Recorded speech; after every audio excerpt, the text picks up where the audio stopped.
Hello, everyone, and welcome to the American Scouser Podcast. I am your host, as always, Timuchin here in Chicago, and we're both doing the red thing today. We even changed the bubbles to reds by mistake, I think, but it is what it is. Gally is with us. Gally, what's happening? Oh, same old, same old. It's a red world, clearly, but I think we do have to fix the bubbles. I know how to do that. I'm going to do it on the fly because it's going to drive me crazy. Really, the red bubbles, Liverpool red? I don't mind the red, actually. It's not too shabby, but hey, you go No, for then it. let's keep them. Let's keep them then. Let's Red it be a is. rebel. I mean, it is American Scouser, and we are basically everything in red. So it would be smart to brand this thing, son of a bitches. So accidents have been delivered. You're welcome, listeners. Oh, BJ says, greetings from the path of Hurricane Ian. Yes, be safe out there. I hear it's getting worse and worse. And I was, believe it or not, I was just working out. I know it doesn't look like that, but the camera makes you look 50 pounds heavier, Gally. You know how it is. And not you. Somehow it makes you look 50 pounds less. But yeah, I know. One of these days, I'll figure out a way to get 50 pounds other than the horse of an animal. They have all these TVs over there, and they had all these people outside, in the rain or the wind, giving reports and stuff like that. So I couldn't hear it, but it looked bad, that's for sure. And I hear it's supposed to be back. So stay safe out there, BJ. Paul Bickler, as always, should be here on the podcast. He's running a little late. Something along the lines of helping an old lady cross the street or something like that. He sent the message that we couldn't decipher with Gally over here, but he's on the way. He will be with us in no time. I think he's just trying to avoid the trivia section, but still can't play this game. Alan is with us as always. Alan, how is it going? When Jim, I knew we were screwed, says BJ. Yeah, it's like I say, it does not look good, but yep. And Ellen says Bickler late again. Yes. Well, that's Bickler. Bickler usually, Gally knows, Bickler usually appears 30 to 45 seconds before we go on live and makes it look like he's early. Today, he couldn't even muster that. So, but this gives us an opportunity because I figure once I say national games and U.S. national team, you can probably take us and cruise us for 30 minutes over here easily, ranting about the game against Japan. So throat cleared, ready to go, and go. All right, people. You've heard me before. The manager is an absolute ass. The team has no tactical awareness, has no setup, and there is no plan B. I'd question whether or not plan A is actually part of the equation either. My biggest issue with the national team is the overall setup and the fact that it doesn't play to our own strengths. I still don't know that he's settled on the top line. He refuses to call in Brooks. I know he's always injured, but the guy was starting in the Champions League less than 3 seasons ago. He's by far the most decorated center back we have.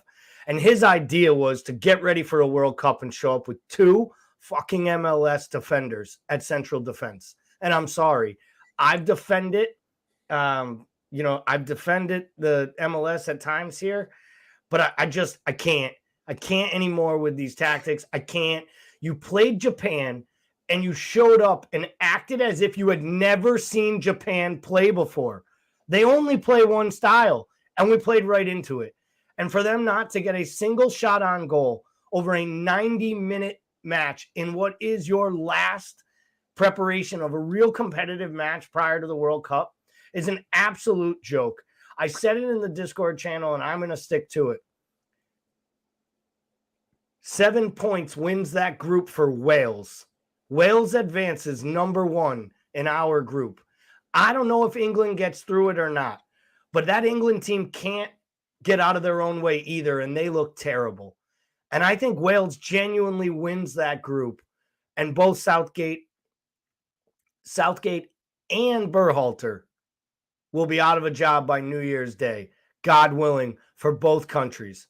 And, Alan says, Gally, take a deep breath. Yeah, I knew Gally would be when I saw the score, and I kind of I didn't watch the game, but I read some of the comments. And, mind you, Turkey had a miserable break as well.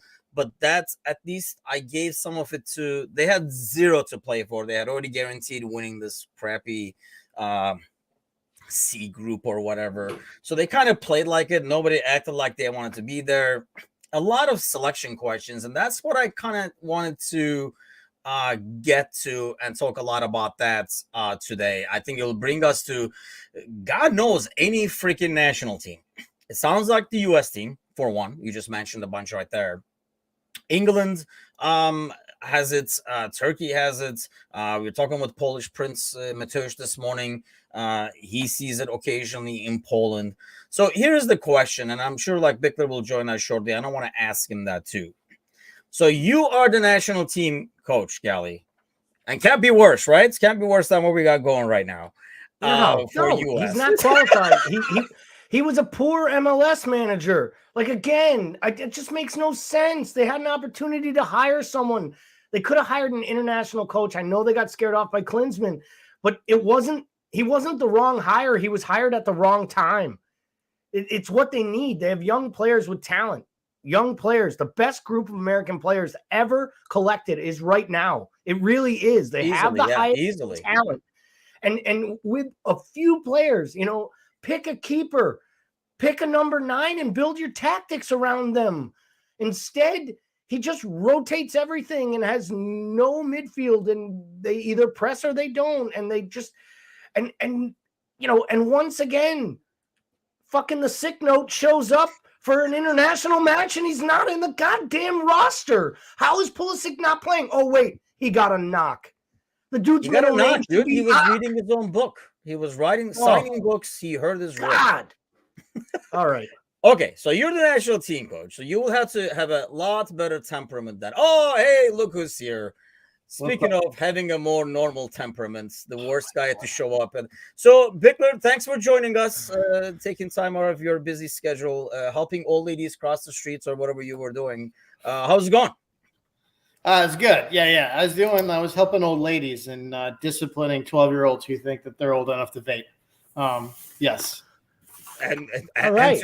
Right. So honestly, my rant about fucking Greg Berhalter isn't nearly as probably important or poignant on the conversation you had to have in the last hour with not only your 12-year-old, but so good timing there, Bickler, because here's the question. Like, I want to ask you guys. So I'm putting you guys. Alan says, hello, Bickler, you're late again. We already told everybody that you're always late. It's not our fault that Alan gets here before the three of us. Okay, here's the question. So I love this narrative that I'm always late, though. This is like the whole Trent can't defend thing. I appreciate it. Well, it's right up there. Facts. Gally knows. So you guys, I'm going to make you guys national team coaches. And here's what I want to ask you guys. Gally, we'll start with you since you were on time. Do you pick on form or do you build a team and kind of like regularly call the same guys because you're trying to establish familiarity? So I think you have to select from the same pool of players over a consistent period of time. But I think you can use form and who's playing as a barometer. So I think if you had a pool of 40 players or 28 players that you consider in the national team setup, I think it's okay to rotate that in and out for specific tournaments based on form, based on tactics, especially if you're trying to implement a new style in the way that Berhalter really has over the last, however long he's been there. And there's no style. It's non-substance. So in his case, I think you have to go to the well and just keep trying different things because ain't shit worked. Not one single thing he's done since taking over has worked because we've not seen any step forward. I think in England's case, it is a little different because I think in England's case, you have 2 long-standing deep runs in major tournaments where they feel like they're knocking on the step. And with that, I think what Southgate does is he picks based on form, but he has a profile. And I think my issue with Southgate is your form can get you out of Southgate's plans, but playing great will never get you into his plans if he didn't already have you there. You know what I'm saying? And that's the thing. That's what I want to get to. I mean, because it's not only Southgate and it's not only U.S. This happens throughout national teams. It happened in Turkey just like this weekend. And that's what I want to ask you guys. Like, for example, Bickler, I mean, it's shocking to me to see players who are not playing for their teams, their club teams, then go ahead and start for the national team. And I understand you're trying to build a team familiarity. You're kind of trying to keep the roster and build it and stuff like that. But if you're a professional soccer player, not currently on the roster, doesn't that tell you? I mean, wouldn't you get frustrated as fuck saying, what the hell? I mean, how is that guy there? I'm kicking ass over here. I'm on like the peak of my form and I cannot get in there. So I don't think I'd have a problem with it if there was some consistency between how you make the squad and how you play the squad. Like, it's like they start these guys that aren't playing on that, like consistently playing on their club teams, which doesn't make a whole lot of sense. But you have to be playing for a top club team to actually make it onto the squad, which makes no sense to me. Like, you can't, to me, like there's a huge inconsistency between the two. For me, if I'm a manager, I'm playing on form. I want my players that are playing the best to be playing, and I think that if you're pulling to Gally's point, if you have a pool of players, then you should be able to pull from form because they should be familiar with each other at that point. And I think the U.S. thing is just a whole different ball of wax. To me, the problem with the national team setup in this country is there's no identity from top to bottom, from the youth setup all the way up. And I think we're a young enough country from a footballing standpoint that like you can't allow talent to dictate how you set up tactically and how you set up like from a formation standpoint, but you can still build a brand and identity from the floor up, starting with the kids. And we've never done that in this country. What do you think of that, Gally? I mean, if I'm a player playing on another team and I'm not being selected and I'm having like an awesome season, if you're a center back, let's stick with England here. You're a center back and then you turn around and see Maguire out there and then you see what Maguire does today on top of it. Wouldn't you be frustrated out of your mind? Yes, but I mean, who are we talking? Are we talking Gomez not playing, sitting on a bench for 18 months? I mean, are we talking Tyrone Mings? Here's the thing. You're still giving a guy a chance that, probably doesn't deserve it. Obviously, clearly is not good enough doesn't somebody else deserve that opportunity? And I guess England in some ways is getting ready for the World Cup. And you might be thinking ahead saying, okay, these are the people I'm going to take to the World Cup. And, those are like my leaders or whatever. I mean, Henderson was there. Obviously, he's not having like the best season. He had some of the issues and stuff like that as well. So I understand the thinking behind it, but you see this over and over again, not only in England, not only in the US and national teams. I'm just like frustrated on the behalf of other players who do not get that opportunity to get the call up while these guys are there just because, well, they're always there. Or it's we were talking about in the morning coffee show this morning with Mateusz, and Mateusz was talking about, it's almost like a little bit of the popularity contest. Yeah, I guess where I struggle with the Maguire thing is we knew he was going to be on that roster. He's made, 22 competitive starts in a row for England, I think, like in actual matches that matter. So he's going to start the first game of the World Cup. You're crazy if you think he's not. Like he's going to start. Especially now with with Stones hurt, and it looked like he did his hamstring. So he may. If it's a bad one, he could miss the World Cup. So England took a big hit today. I guess my thing is who plays. You trot out Tyrone Mings. He's looked terrible in the England. But I'm just saying in general. Like, I'm not saying, I'm not just picking on Maguire. Like, he's just one incident. You had Shaw playing left back who doesn't start for his team. And I'm not just saying like England. I'm just saying in general. This happens in a lot of national teams across the board. Somehow some of these guys get like grandfathered in, and it does not open the door for other players to be able to kind of like make their way in. It's almost like every time there's a lottery, they're like, we're taking this new guy in there. I absolutely agree. And I wasn't trying to, I think in the United case, it's a little different. They've played 4 competitive matches, had 2 canceled, and they have a brand new head coach. So, I think in that instance, I think where Southgate looks at it is it's not like Jurgen Klopp decided to put Trent on the bench and then Southgate says, well, I'm not going to bring him in. He's not starting for his club anymore. It's a brand new manager. I kind of understand the Shaw one. I can see that. But I do go back to, is there a better option? Like, is there a better left back that England has at their disposal that they actually want to see with 6 weeks to go before the World Cup? I think if this was midsummer or the World Cup was next summer, all of these would be vital questions. But I think with the World Cup being 8 weeks away, I think you dance with who got you here, to steal the old adage. And he's playing the people today that he plans to dance with, whether or not that will go well or not for him. I mean, I've already predicted they don't win the group. So, I'm pretty down on England. So, I think Southgate's on his way out, in my opinion. There'll be a lot of Maguire dancing, I'm sure, in the World Cup. I mean, because that kind of brings us to the Trent conversation. Obviously, he was taken out of the squad. He didn't make the game squad today. What do you think about that, Bickler? Is that kind of like it's kind of hard to make a case for Trent based on form. But if we're going back to what we're talking about in terms of, players who have the potential and who have been there along the way, isn't it odd that he gets kind of like left out, slightly booted out?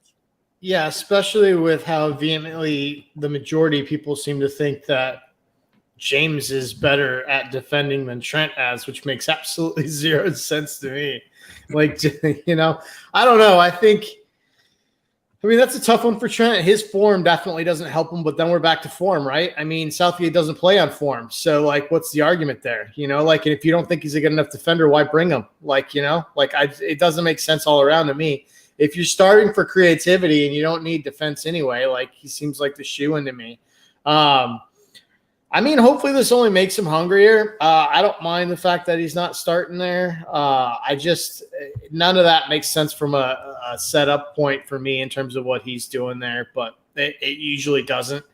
I think I'm not sure England won't overachieve again. I'm not as down on them as Galley. I just think that I don't understand their setup at all. I think the Maguire thing is really crazy. I think it's weird how awful he's across the board. And then the last two major tournaments they've had with him in the setup, he's actually arguably been their best player. So, I mean, there's so many weird dichotomies in the England squad.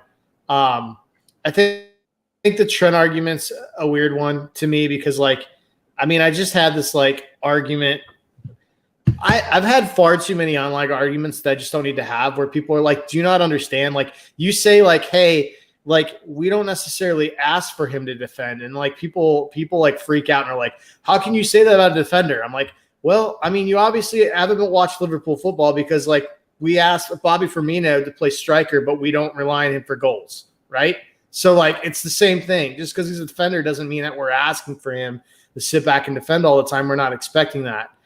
In fact, on the counter, you can forget about it. So I think it's interesting how many people feel so strongly about that argument in the England squad, but have admittedly not watched much football beyond their own team, which is a weird thing to me. It's weird that people follow their clubs, but don't follow what's happening with other clubs.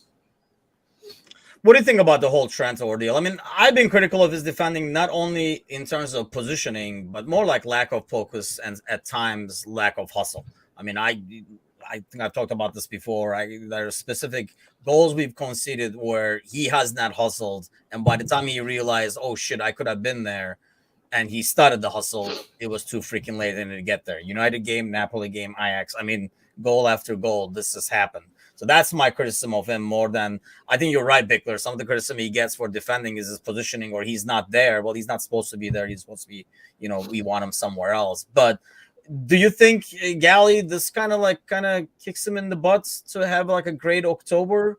Because he obviously is still in the fringe, and the World Cup squad is a bit larger to go there. So does that kind of an incentive for him to kick some ass in October? I think it is. I believe he'll be on that roster. I think he's on the plane to Qatar no matter what, because I think Southgate's not going to chance not bringing him, even if he doesn't dress him and gives him one of the three, reserve type seats. I think he gets so much flack. There are a few players that are every time the team comes out, right? The first people go for was Trent included in it or not? Was he called up?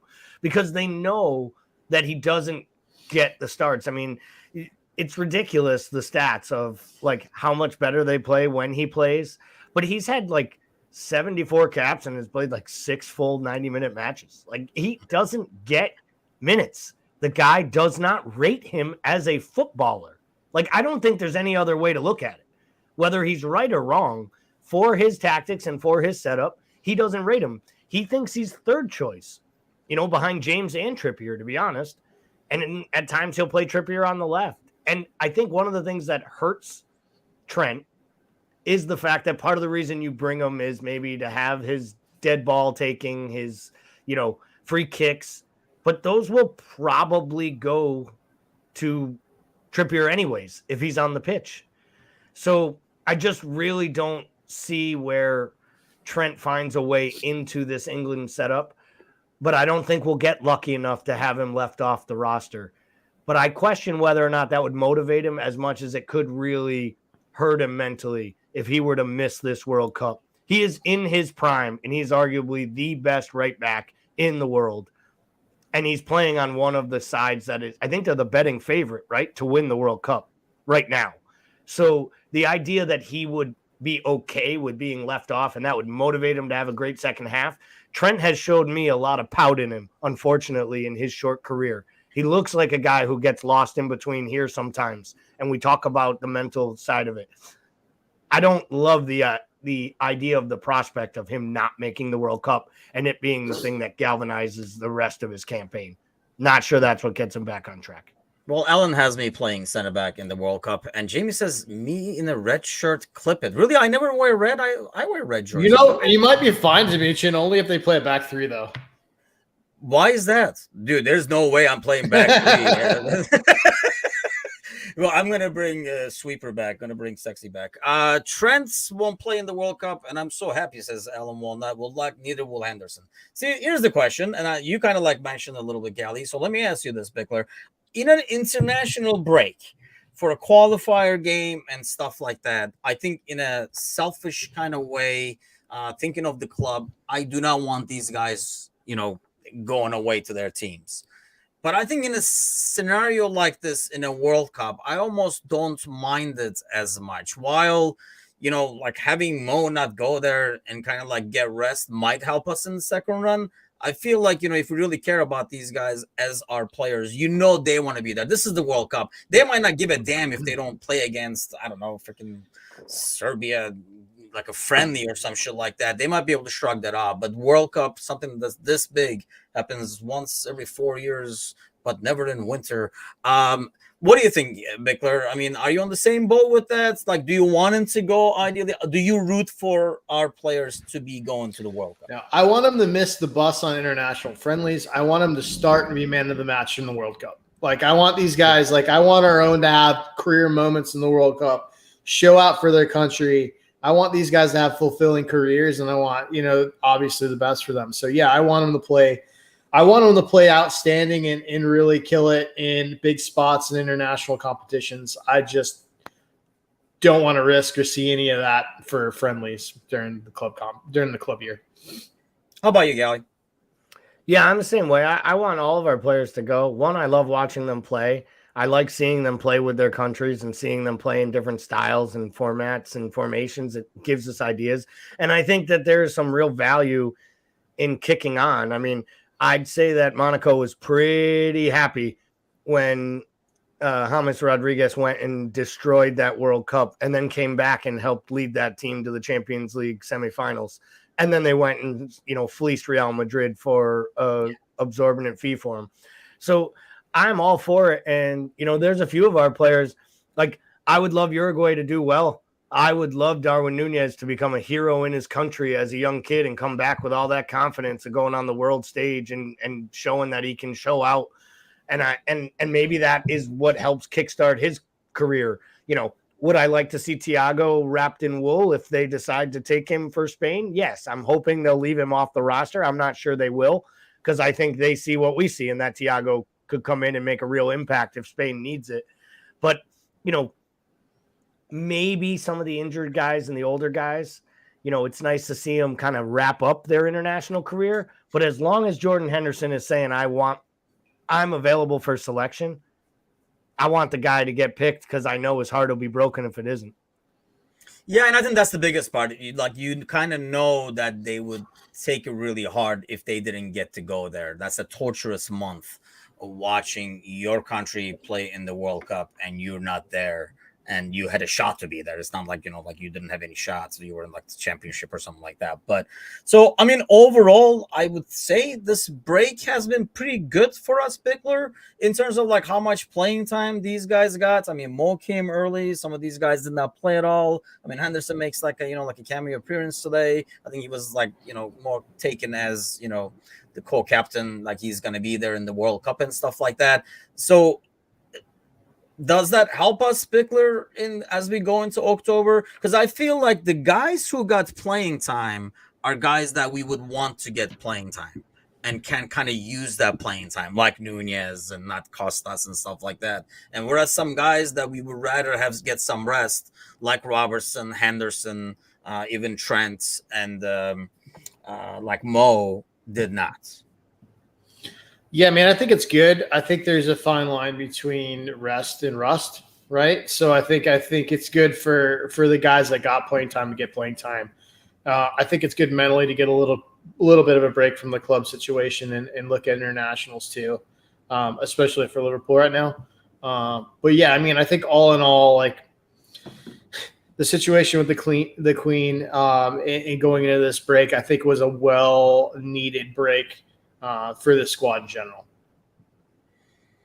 How about you, Gally? I mean, does this help us? I mean, we were kind of like talking about it this morning with Matusha as well on the morning show, that we normally tend to come back looking like crap after international breaks, especially when these guys, but that's usually when these guys play a lot. Is this going to be different just because they didn't get worn down as much? I mean, I hope so, but honestly, at this point, can we honestly say until they show up and string 3 good performances together in a week and look like the club we got so used to looking at for the last 2 years, can we honestly say like we have any idea what to expect at 10:01 when the balls fly against Brighton on Saturday? Honestly, they could drub Brighton 5-0 and literally moonwalk backwards up and down the pitch and like come out chest thumping. And I'd be like, yeah, I didn't see that coming. Or they could go out there and lose 3-0, be absolutely disinterested. Trent could have 2 howlers early and we'd be like, didn't think they could do this again. Like, I just feel like they're so Jekyll and Hyde right now. It's a proof is in the pudding moment. Like they kind of hit a crossroads. Paul's right. This break helped. It didn't help my sanity. I miss the football. I miss this team, even when they're driving me crazy. I want it to watch. I want them to have matches. But I understand why they couldn't play them. And we're probably lucky, as tough as it's going to be to reschedule that Chelsea match. Other than the fact that you're getting them in Graham Potter's like big debut, probably against the top side, I didn't feel good going into that match, no matter what. And I wouldn't have felt well about it having it happen in those circumstances as well, with all the stuff going on surrounding the Queen. So I think it's better that kind of gets pushed out into the ether somewhere and we'll just find a date. And hopefully our side's in a much better place.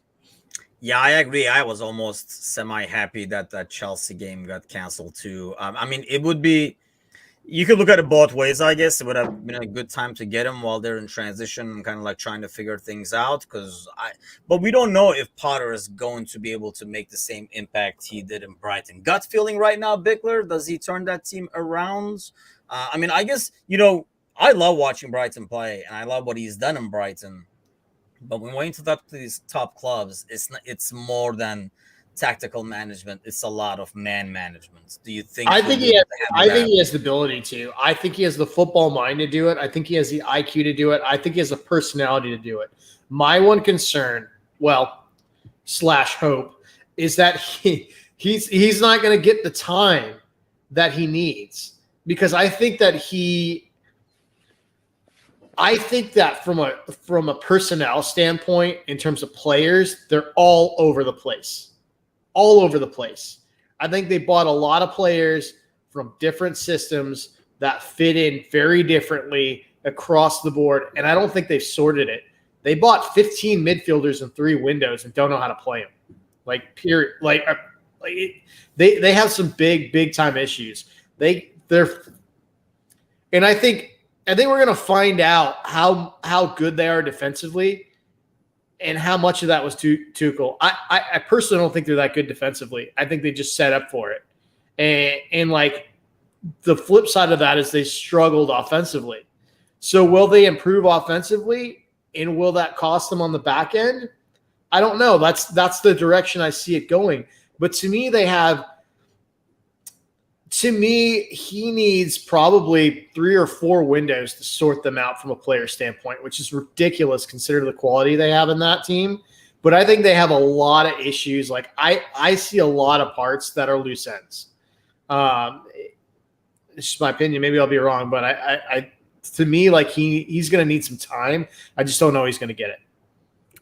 Real quick, Gally, you're a big Potter fan, not a big Parker fan. No, I'm not a big Parker fan. That's a slip right there, let me tell you. I'm a fan of the outfits, just not the managing. I think Potter will succeed there. I actually believe, like Paul, he needs some time. The difference is I think Todd Bowley will give him time. And that's why this isn't Abramovich. And, Bowley stuck around with the dope in the managing dugout for the Dodgers after he basically lost 2 World Series on his own and basically stuck with them because he knew the players liked him. And Astros cheated. That doesn't count. That's true. They did cheat, but baseball, Dodgers were still bad enough to lose. Did you know that you can cheat in baseball and win a championship, a World Series, and nobody really cares? Yeah, except for opposing fans. But in all seriousness, I think he will get the time. And I think that they know that there's rot. There's some guys there. We'll be shocked. There are some guys, like the reports are, he basically has told Havertz he is like out. He's done. He has no need for him in his setup. There's no need for a big, 6'4" guy who's going to play as a number 10 and not actually create or score through the center when he plays there. I mean, there are some people that believes that he started Kepa in the Champions League first match because he plans to play Kepa over Mendy. Like, I think he's actually planning to make changes there. And I think you don't go in doing that unless you were told you got time. I mean, he started Azpilicueta for a reason. He wanted his captain on the field, to Paul's point. He wants his best players, not the best names. And I think that's where Tuchel got caught up. It'll be interesting at how bad Aubameyang is. It'll be interesting to me, like, will Sterling catch on because he started to look good? But they still have Mason Mount. They still have Reece James. I like Cucurella. I like Chilwell. I think he figures out a way to play both of them at once, probably by playing Cucurella in the back 3 and in an actual left back instead of the wing back role like he did at Brighton at times to play Lamptey. So I actually think he has the mindset to succeed. And they took a big gamble hiring him at Chelsea, getting a guy with no pedigree. And I think if you take that type of gamble, you got to give the guy time. And I actually think they're going to. I hope it fails. I kind of think it's going to work. Yeah, I hope it fails as well. And I'm kind of like really questioning because, he might have been told he's going to have time. But how many times have we heard that? They're like, oh, you got our vote of confidence. Keep going. And then like a week later, they're like, hey, by the way, you're fired. Man, I'm getting hammered today by the audience. Alan says, Smuchin, you've been drinking. And no, not yet. Shortly, about to start. That's my job. There'll be a lot of drinking in October. The way it's going, the schedule is. How much will I have to drink, Bickler? What kind of an October are you expecting? I'm not even a big drinker, but water, Propel. This show is brought to you by Propel. So how much drinking of Propel or other alcoholic drinks will we need to consume, Bickler, in October? Like, what are you expecting? I think we have a lot more guys back, so we'll kind of like start going into the Brighton lineup and stuff like that. But with the Champions League kind of games coming, it's going to be a huge October. And I think for any club, any team that has a good October is really going to like kind of like jump into after the World Cup thing. Otherwise, you're spending a month and a half. There's going to be a lot of drama talk if you don't have a good October. What do you expect? You're going to hate this answer, but like it's impossible to tell. Like, I mean, Gally's right. This team is completely jacked on the stride.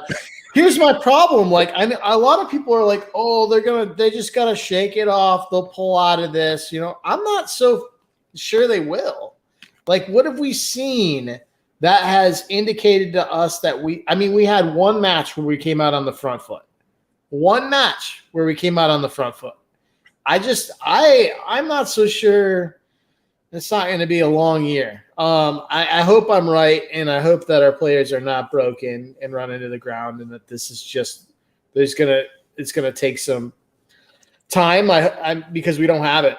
We don't. If we come out and we don't hit the ground running, it's lights out on the league. I mean, I think everything else is collateral.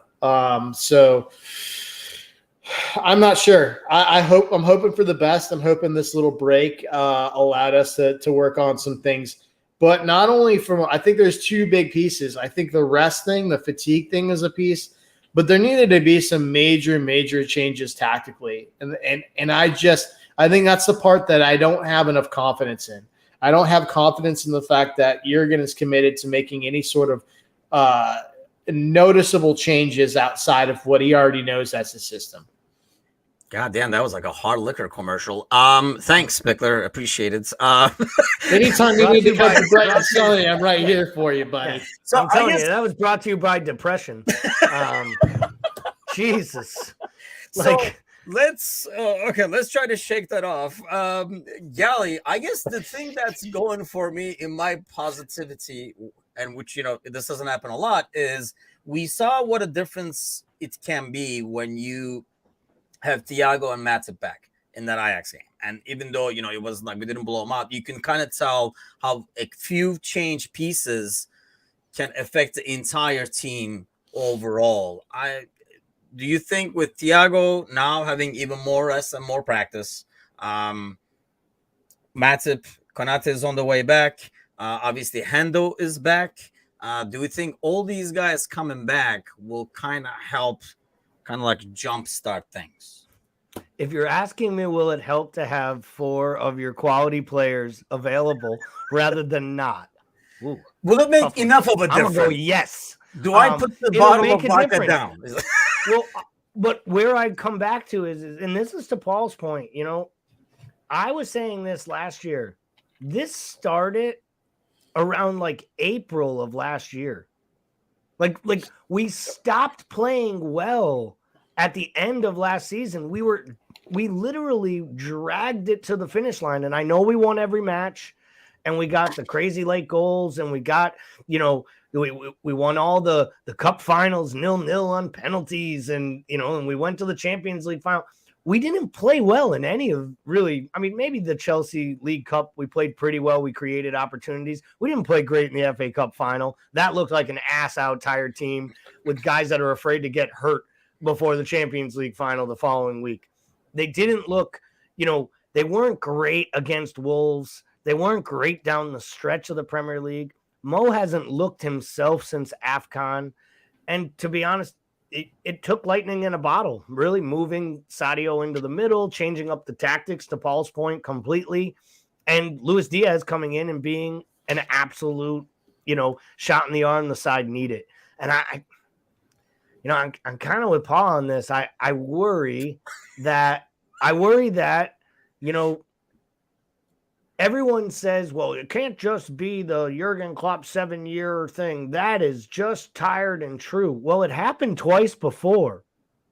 It happened in year 7 at Mainz, and it happened in year 7 at Dortmund. He walked away from Dortmund. They were in the relegation zone, and it looked like they were going to be relegated. And the reason he walked away was he flat out said, my message is no longer working. They're not listening to me. I don't believe that's the case here. But I do believe that there is something that is not letting what his ideas aren't able to be operated and brought to, aren't being able to be applied on the pitch by the players. And that is either they've checked out of it, they believe in it less, or they don't physically have the legs to do the job. And people have been saying in all kinds of circles that we run with a small squad and we're not investing and we're not kicking on. And the one thing Ferguson did every year that they were winning was buy players to keep forcing competition and forcing new blood in the club and out of the club. And you guys have heard me say it. I got frustrated with the no player has to leave until they want to leave. And at some point, you have to be more ruthless. And I think we've allowed players to become dead weight here. They don't offer anything. I think that makes trainings more stagnant. I think it's actually hurt the actual build of this team. Will we get better with Kanate and Matip and Thiago and Hendo? Of course we will. You know what else would be better? If Mo put the ball in the net, the $90 million striker looked like he fit, and we had a backup for anyone in the front three. But don't worry, we're going to spend all this money next year. But we're not. So, this team isn't built to win now. Here, man. It's just you guys are not. We got to be real. Okay, so let's go back to you, Bickler, as I take out some shot glasses. So, do you think this break over here will have Klopp make any technical changes at all, or are we just going to rely on the fact that all these names that Gally mentioned, plus obviously Jota and everybody like that is going to be back healthier, have practiced more, and we're going to rely on the fact that if we have the legs and if we have the bodies to do it, the tactics are still there. It's just a matter of need more efficiency. Or do you think he tweaks anything using, or do we have to wait for the World Cup for something like that to even happen, knowing Klopp? My suspicion is that any tactical tweak that we see is going to be a result of personnel available, not a conscious decision to make a tactical tweak, if that makes sense. If we see this weird situation, if we get this corrected situation where we stop playing Mo, so up high and out wide and isolated, it will be because Harvey Elliott isn't starting in the role in midfield, not because he wants to make a tactical adjustment, if that makes sense. I think that and I think maybe that's my frustration too. So if we needed to make that tweak to make Harvey make sense in that role, maybe Harvey didn't need to be starting those matches. Exactly. That's my frustration. And so, I think we're going to find out real quick. There has to be some tactical changes. There has to be, or we're not going to get results. Do you think it's hard? I don't mean to cut you off, but since you mentioned Harvey, I want to ask you this real quick. Do you think it's just a matter of Harvey? Because we had Harvey in the beginning of last season too, but maybe the second midfielder stood in that position better to help Harvey as opposed to kind of leaving. We had that last year, but we also had Henderson. And I think Henderson is not – he's not the same player anymore. And that's where this gets really scary for me. It's if Harvey moves out because we have a healthy Jordan Henderson, I don't know that a healthy Jordan Henderson now can still do the things that we needed him to do to allow Trent to not be completely exposed. And this just goes back to the summer. I told you, if we don't add a quality midfielder, not one, but two quality midfielders, for me, the window's an automatic C or lower, period, no matter who we buy. And everybody, I remember a lot of people freaked out. We're oh, that's not true. For me, it's just that was the bare minimum bottom line. I like Darwin, but without midfield additions, it meant nothing to me. And it still means nothing to me. And I still think we will look back and rue the fact that we didn't have a better plan B for what happened when Tchouaméni went away. And I think we had to have known that, even though we made an offer, we had to have known that Jude had to be a long shot plan B. And the money was there for us to have other options. And I think it's really, there is a fundamental breakdown in the back room. And I don't know what it was, because for me, part of me feels like our ownership should have forced midfield additions onto Jurgen Klopp. But the other part of me says, we've seen what happens when ownership forces players on Jurgen and he doesn't play them. So is that Arthur Melo? My suspicion is it might be, and we might not ever really see him play. But we saw this with Kazak. We saw this with other players that were forced on Jurgen. He doesn't play them, they go away. And so, I don't know what the answer there is other than we should have been on page one from the get going into that summer window, because we had years to plan for it, and we knew this was a team that was going through that was going to have turnover this summer. To answer your question, I think there will be tactical changes. I just don't know if we're going to know whether it's because of the personnel available or because Jurgen has seen a need to make it. Yeah, I agree. I mean, personally, I'm not convinced that Noonan is our solution this season, says Alan. And I agree. I mean, I think Noonan is more for the future than anything else. But if it was up to me, I would have probably rather, if that was only the money that's going to be spent, it was probably better to invest that in midfield and get a Taki-like player forward. We needed to buy a striker, period. But you didn't have to make the big. If you were gonna make one big signing, if I told you before the season, hey, you get one big signing, I don't think you would have picked striker. Correct? I don't know.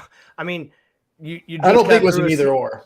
But I'm just saying, like, if we had one, I mean, if the money was going to go one, and you told me I'm getting Bellingham or I'm getting Tchouaméni, yes, but we weren't getting either of them this summer.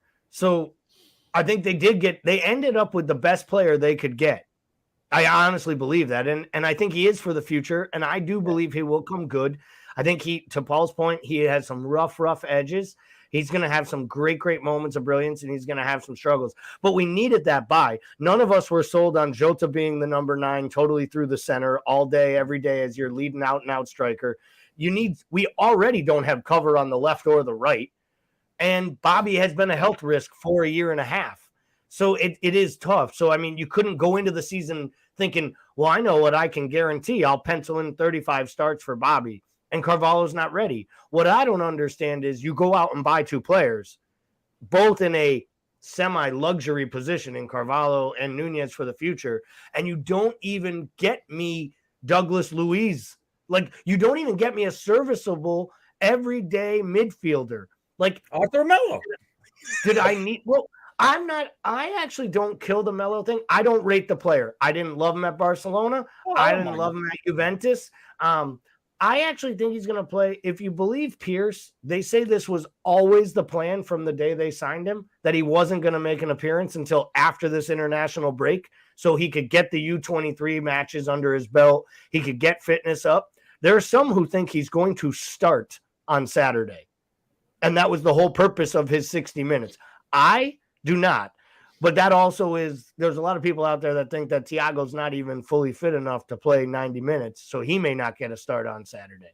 Okay, let's get to Saturday then. Let's get some lineups. Who are you starting? I feel like Melo's, that stint, which kind of, like I say, we can go into that in deep, but it's like, meh, like in terms of why, if he was the right player, why wasn't he ready? He obviously wasn't the right player. It was like an emergency ordeal that just shows that. But he did this stint, which you got to give credit to him. I think he knows this is a way to kind of revive the career after the Barcelona stint.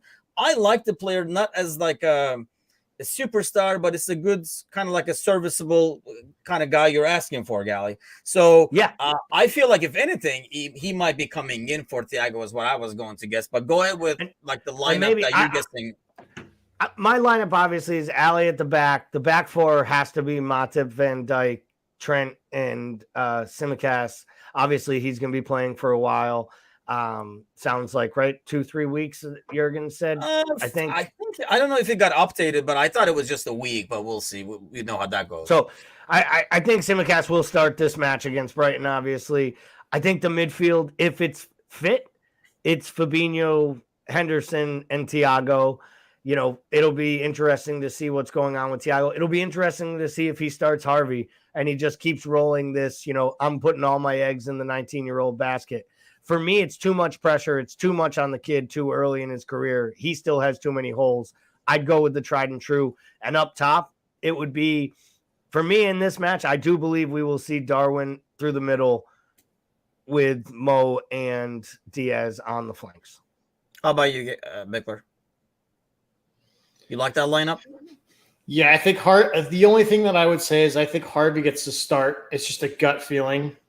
Yep. This is wild, but I kind of feel like we're going to see some weird shit. I feel like... Is this the 4-2-3-1? We finally get it? No, because I would just change my pants immediately. I think it's... I could see something like...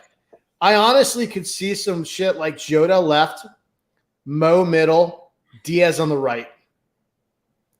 Because mind blown. I like it though. No, we really like to do this weird thing where we put Diaz on the right when we don't have a solution. And like I could I mean, it's a lineup with Mane, we've seen Jota left and Diaz right. I don't know why, man. I just feel like we're going to see something weird like that. I think we're trying to get Mo more involved. I'll stay. It's out there, but I'll stay with it. I think Jota left, Mo central, and Diaz right.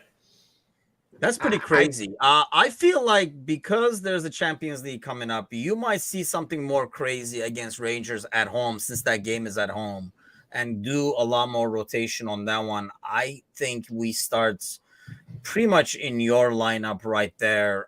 Maybe Bobby or Jota for Nunez is the only change that I can see. I think we play it safe, play our best lineup in this league game, and then do some rotation and some of the, pants changing crazy stuff from Bickler against the Champions League on Wednesday. But score predictions. Let's do a score prediction then.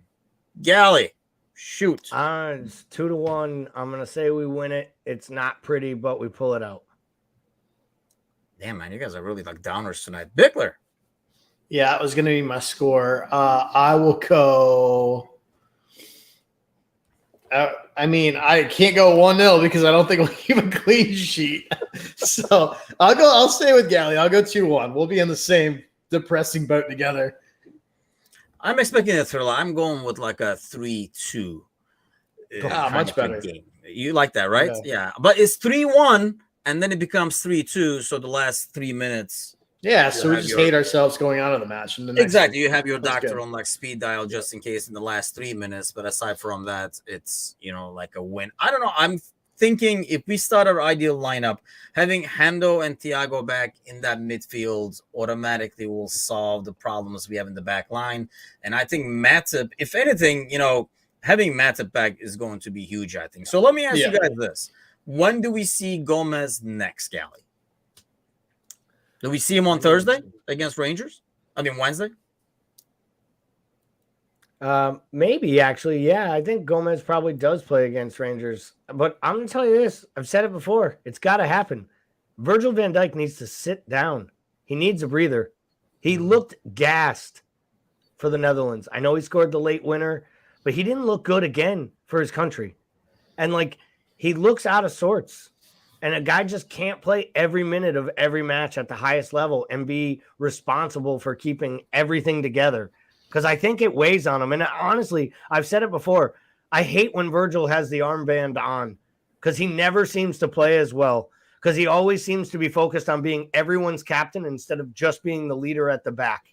And I honestly think it's sometimes why Klopp will put Milner out there literally to close out games so Virgil doesn't feel like he has to. And if you look at his numbers, he doesn't seem to play as well. And it's just something about it. I just think he looks a little bit uncomfortable with the idea. And I think he just needs to focus on his guys and just work on the defense and lead that group and let the rest of the pitch be led by somebody else. I know it sounds stupid. It might be trivial, but I've seen it. And I think it's actually mentally, it's something that's real. And I think he's going to need to sit. I don't know if we see that till Konate comes back, though, right? I can't see us, he's played on the left, but I don't know if we're going to see Matip or Gomez play the left side. What do you think, Bickler? That's a good point. Neither one of them have played left very often, but I'll continue my string of reckless hot takes tonight and just say that, if you take out the 45 minutes for Ziyech, if you take that 45 minutes off Gomez, I think that he's had a better season than Van Dijk. If you look at the performances, I think that he's been as good, maybe marginally better than Van Dijk. I don't think it's a noticeable difference because I think they've both been, subpar versus what we're used to seeing. But I'll go. Van Dijk has not looked good at all. We're seeing him he's conceded penalties on late challenges. He's arguably missed red cards because of late challenges. He's just been so off of it. Not only positionally, but when he is in position. And that's the scary thing. The silver lining that is he has looked like a force on set pieces for the first time in a while, which has been nice. But defensively, it's been scary. It's been real bad.